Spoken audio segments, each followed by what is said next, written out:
Bom dia a todos, que a Santíssima Trindade esteja conosco nesse momento de meditação. Amém. Estimados irmãos e irmãs no Salvador Jesus, o que a sua igreja proíbe?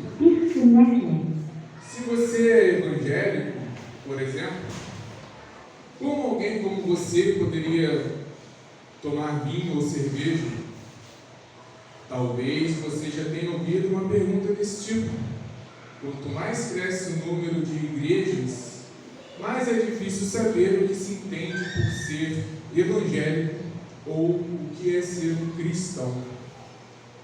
Para alguns, ser evangélico é participar de um grupo onde se valorizam as emoções, onde há muitas regras do que pode e do que não pode, como, por exemplo, o dízimo obrigatório, a proibição de comer ou beber certos alimentos, a proibição de usar algumas roupas.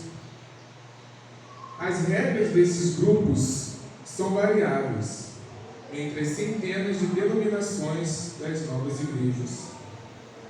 Para outros, ser evangélico é ser parte de um grupo onde o foco principal é buscar o crescimento material, buscar saúde, buscar felicidade, onde normalmente se há campanhas, se há passos de fé para poder alcançar essas metas. Com certeza se fala de Jesus nesses grupos, mas geralmente é apresentado como um novo Moisés, que dará novas regras e novas leis para as pessoas obedecerem e então conquistar a sua bênção. Ou um juiz que vigia e castiga aqueles que não cumprem esses novos mandamentos. Ou então pode ser que esse Jesus seja um grande curandeiro, um distribuidor de bênçãos materiais, quase como um gênio da lâmpada.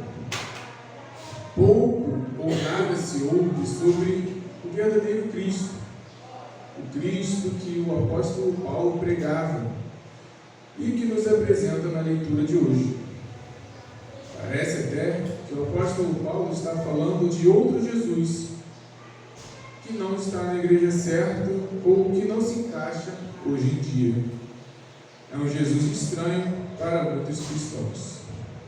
O apóstolo Paulo realmente fala de outro Cristo, muito diferente do que hoje em dia é usado e anunciado em muitas igrejas. Ele afirma que nós pregamos o Cristo crucificado, escândalo para os judeus e loucura para os gentios. E para não haver dúvidas, ele repete no capítulo seguinte: porque decidi nada saber entre vocês, a não ser Jesus Cristo, ou crucificado. Este Cristo que veio ao mundo para cumprir toda a lei de Deus, que nós não podemos cumprir de maneira alguma, e na cruz deu a sua vida em lugar de todos os pecadores, pagando um preço e recebendo o castigo que todos nós merecemos, ainda hoje é um escândalo e loucura para muitos. Quando este Jesus multiplicou pães e peixes, as pessoas o procuraram no dia seguinte, porque queriam mais comida e mais alimentos. Mas quando ele disse que ele era o pão da vida, que desceu do céu, e que deveriam crer nele para serem salvos da morte eterna, aí ele foi criticado e abandonado. Hoje acontece a mesma coisa. As pessoas não querem ouvir mais sobre o pecado, sobre a condenação eterna, Cristo crucificado para dar a vida espiritual e eterna. Assim, muitos judeus que seguiam Jesus, e muita gente hoje, vai atrás das religiões que pregam apenas o Jesus milagreiro, para satisfazer as suas necessidades físicas, emocionais e materiais. É a chamada teologia da prosperidade, ou da glória, porque se quer ter a glória no céu, aqui neste mundo. Para outros, o Cristo crucificado é loucura, pela mesma razão que era na época do apóstolo Paulo. Se eu não posso entender com a minha razão como um homem considerado santo e filho de Deus morreu como um criminoso, é mais loucura ainda eu tentar entender como ele ressuscitou dos mortos. Então, para mim, isso é loucura. No meio de tantas pessoas, tantas igrejas, pela definição da palavra, sequer deveriam usar o nome de evangélicos, porque o evangelho é a boa notícia que Deus salva os pecadores do pecado e da morte por sua graça e pela fé em Cristo, e não os que pregam hoje em dia. E entre tanta gente de coração duro estamos nós, a Igreja de Cristo. E o que nós pregamos? Qual Cristo nós queremos para os nossos filhos, nossos parentes, familiares, amigos, vizinhos, nossos colegas de trabalho? Qual teologia e qual tipo de cristianismo queremos que os nossos pastores, os nossos professores e líderes aprendam, confessem, vivam e ensinem?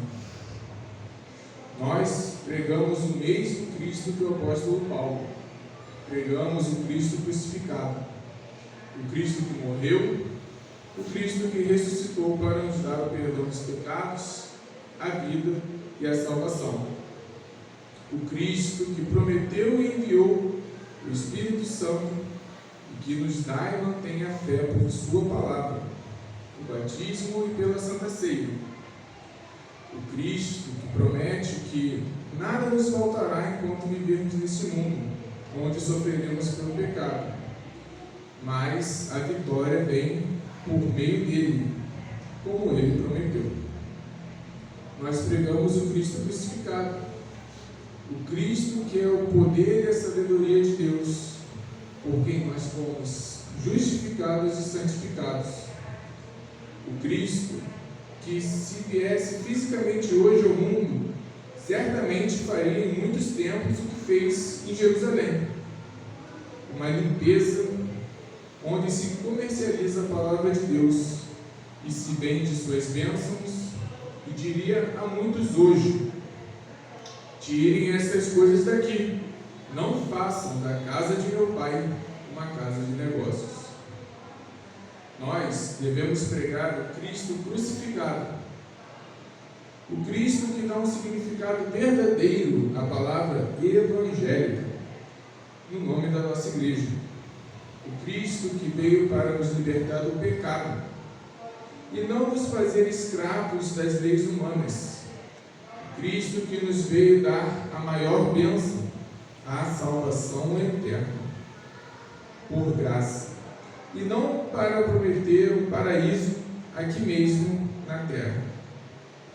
Nós devemos pregar o Cristo crucificado, o Cristo que é o único caminho que leva a Deus, a única verdade que salva e satisfaz, e a única vida que tem sentido e vai muito além da nossa vida mundana. Mas para tudo isso, Ele, Jesus, teve que morrer para nós podermos pregar essa teologia, a teologia da cruz.